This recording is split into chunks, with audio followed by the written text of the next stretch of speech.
Hey guys, this is Aaron, and here's my tutorial video for Revenge of the Fallen Megatron. And yeah, I'm really happy that I shared his design. I know he was my favorite Transformer I made last year. Yeah, and yeah, he would go well with my Optimus Prime I made an instruction for last year. And yeah, just like with my Last Night Prime, there's no like building step for this video to save time. So I put a file on this program called stud.io. The program that works with a Bricklink, and you just download the program and then you download the file, which I have in the description, and then you figure out how to build them from there. And you can look at his parts list before you download the file. If you go where the file is downloaded, it'll say parts list next to the description, just to like gauge how many parts you need. This guy has around 450, which is surprisingly small. I thought he would have more, but it's interesting. And yeah, so there's no building section, but I will show the assembly and the reverse transformation, just like with my Last Night Prime. What do you guys think of this new system? It saves me a lot of time, but is it convenient for you guys? Because I know having a digital file makes it easier to like look at and like understand, but at the same time, I don't know if everyone here has a computer or has access to the program. And yeah, let's start. Yeah, we'll come back here after you fully built everything. There's no actual instructions on the file. It's just that you just buy all the parts and put them together on the file. Like, you could always take the model apart and figure out how everything goes. But if you have all the parts, the file should match up perfectly with when you're building.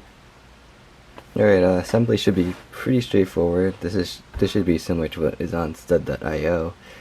And to start with the body here, of course you put the head down. You fold these sections back. This part has to be rotated here, and you're just going to fold that in for now. That. And then the lower body just kind of clips on the ball joint, like that. And in this section, you'll go right into these two tabs here with the upper body. And then you rotate these parts down, and you kind of just open these up, and they kind of sit back here. And that's the body. Now for the backpack, fold these up. Yeah, these two sections, these little clips will just go right onto here. And then with the robot mode, you do this whole like folding this part inwards. And you kind of just fold that. Rotate these turbines down. So, yeah, like that. And now, this section will tap right into the back here. Just gonna get it to wiggle a bit. Actually go in. And the 1 and 2. And yeah, that's his little main body. And of course you got the arms. They just clip right into the sides. 1 and 2. Like that. And now for the legs, of course you got the treads. The smaller section should wrap around here. This consists of 15 links.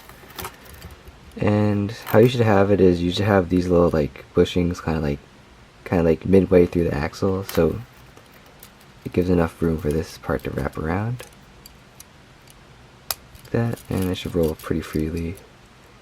And same for this side. This one should be 24 links. Just wrap that around and just like that, and yeah, that should roll around too.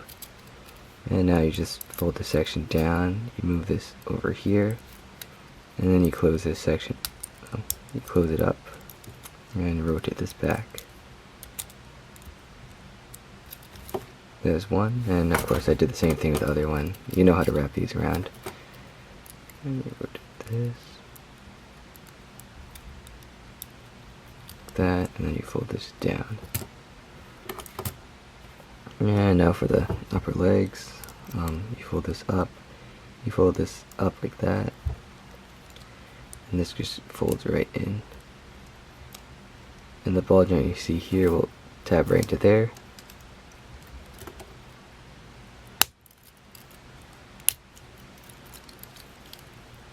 That, and you want to make sure this goes as far in as possible, so the little towel here would rest on the tread, or barely rest. This one leg. And the second one, same. Fold this up. And you tab it in. And finally you just put these two together. Like that.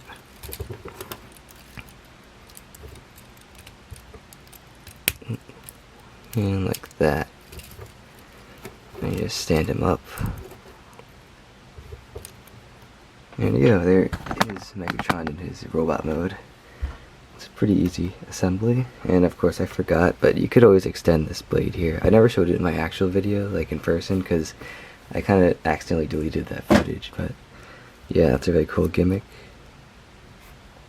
And now for his reverse transformation into the Hamburger tank. It is really simple actually. It's not too bad considering his size. Alright, let's start. First of all, you gotta attach the backpack. Of course, you saw these tabs go right into here, and of course, you watched the original video. If you wanna do the reverse, you untab that, and this all is flop down. And you rotate these sections up. I'm gonna deal with the head first. Let's hinge. You pull this forward like that, and then you rotate these around like that. And then you rotate this around like that. And then you actually have to bring this down, bring the head down, bring this down. And these sections will kind of come midway. And then you fold them around to form a little cage around his head. Move the arms forward just for clearance purposes. You can retract the blade now if you want. You have to fold the tip in, fold this up, and just kind of squeeze all this together. And the shoulder pad just folds in a little bit. And for the arms, you don't fully go like out like that. You actually 1, 2, 3. You go one click before it goes 90 degrees. 3. And we'll fold that in once the legs are settled in. And this comes off.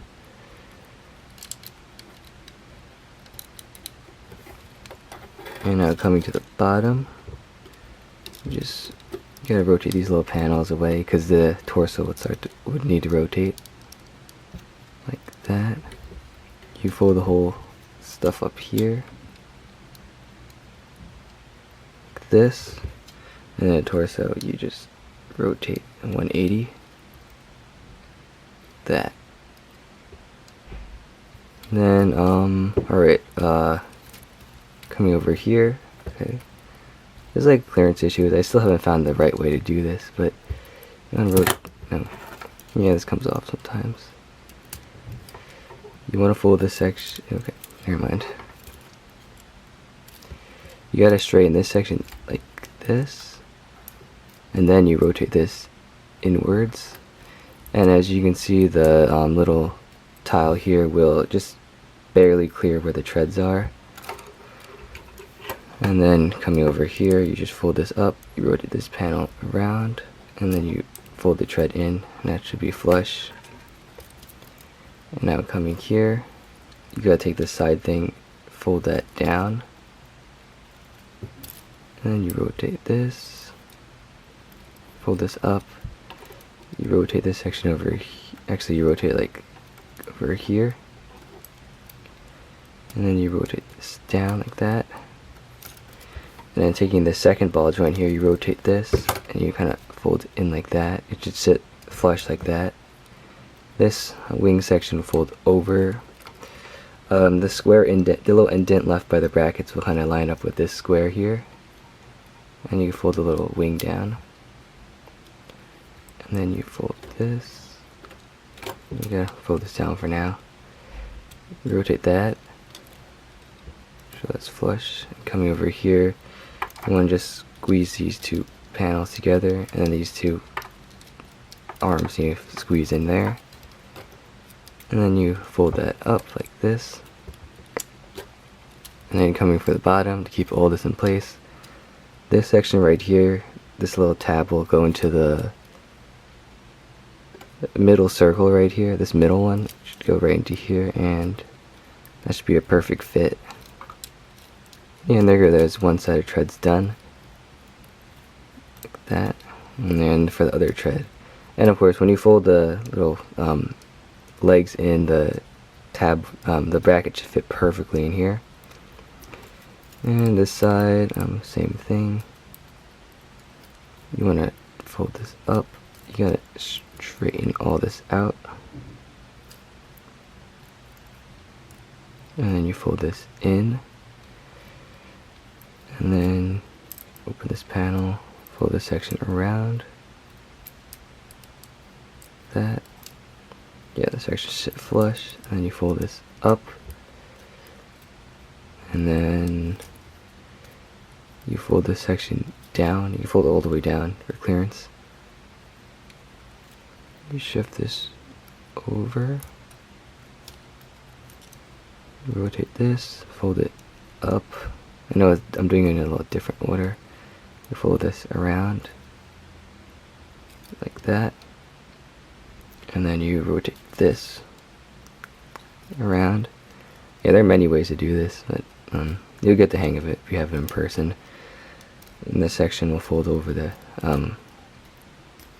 shin guards, whatever those are, and then we fold all this in. And you can see these two sections meet in the middle. That's something I'm very proud of. Okay, and you line things up. Sometimes the ball joints aren't fully lined up. And you bring this tab down and you secure the treads. And here that is the bottom. You got little hands coming out. That's a coolness transformation. You fold this back and okay, the back two studs here will actually tap into the front two studs here, like that. Oh, yeah. It shouldn't come apart too often. It's just that I'm using very tight joints for this section, and it kind of like shatters when I move it. Well, the droid arms at least. And now for this section, you rotate this around. You rotate this around, you fold this in, and then the arm here, you fold this back, you fold the front arms down, and then the barrel would fold down. And then you kind of like double hinge it like this. And you want to rotate all this. It doesn't have to be straight so that the barrel would be in the center. And now for this arm, it's kind of like the same thing except you want to bend it here instead. Yeah, and like that. Yeah, you can see this little bar here where the top holds onto. This bottom claw should fit directly into there. And you can see the geometry of the arms works very nice. Yeah, yeah, like that. You can see the center. And now finally to put the top on, it just plops right there. Gives it more of a better shape than you see two arms crossed. And final step, the back thrusters. You fold these around, you rotate these around. This section just comes down, and the little cheese slope here will barely touch this section, like that. Yeah, there you go. And you got the back thrusters. Oh, whoops, I just said it wrong. Yeah, there you go. Nothing should be really changed from that. And there you go. Here's Megatron in his tank mode. I still really like that, but the Studio Series version tank, it's so good. I really like that thing. Even though stuff doesn't end up in the right place, but I really like how Hasbro pulled that off. I can't wait to get that figure. And yeah, it's a very nice and simple tank. And that's it for this video. And I'll see you guys. My next tutorial should be Dark of the Moon Shockwave. I don't know when I'll have him up, but he's my next one. Yeah, I really hope you enjoy this guy, and he's definitely one of my favorites I've made. It was my favorite I made last year, simply because I loved the design, and this turned out very nice, and he's easy to transform and pretty stable. And yeah, that's it. I'll see you guys next time.